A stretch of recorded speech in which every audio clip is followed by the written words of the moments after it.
One good thing about having a TV show called Classic Restos is it really can stand for just about anything automotive that's been restored, and including trucks. Welcome to Classic Restos, Rod. Thanks, Fletch. Great to be here. Made a 1961 B61 Mack. Hey, history in the making here with this old girl. Certainly is. These trucks put Australia on the map in the road transport industry. They really did. They were the king of the roads back in the 50s and 60s. What never ceases to amaze me is before a lot of people were even born, these things were out doing long haul, and the millions of miles that these things used to do. Same with our cars as well, in respect of our roads in 1961 were nowhere near how they are now. These things went through hell, and they stood the test of time. They certainly did. They're very strong. The suspension is really rock solid. I have my utmost admiration for the older guys because they're probably deaf. They can't hear a thing. The cab is just so hot inside. It's incredible and noisy.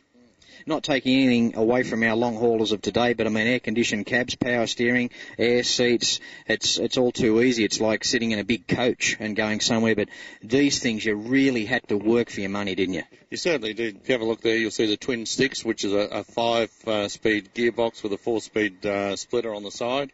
No power steering. There's the clutch is just so heavy, so most of the gear changes, once you move off, were clutchless. You did it all on the revs and timing. Look at that, eh?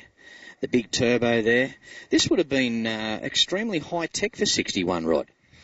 This engine, in fact, is probably a couple of years later. This is probably a 64 model engine.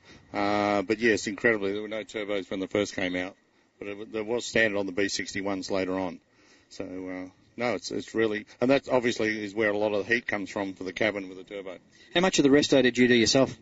Quite a bit of it. It wasn't a basket case when I got it. There was quite a bit of rust in it, which had to be cut out. There's very little bog in it at all. It's just new metal put in, and I didn't want to do a concourse restoration. I just wanted it to look very nice as if it's been everyday use.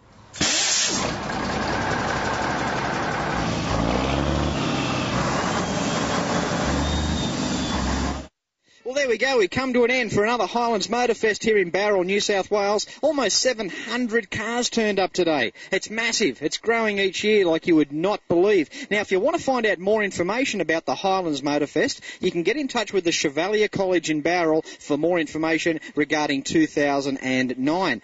It's certainly been a different episode of Classic Restos this half hour. I hope you've enjoyed it.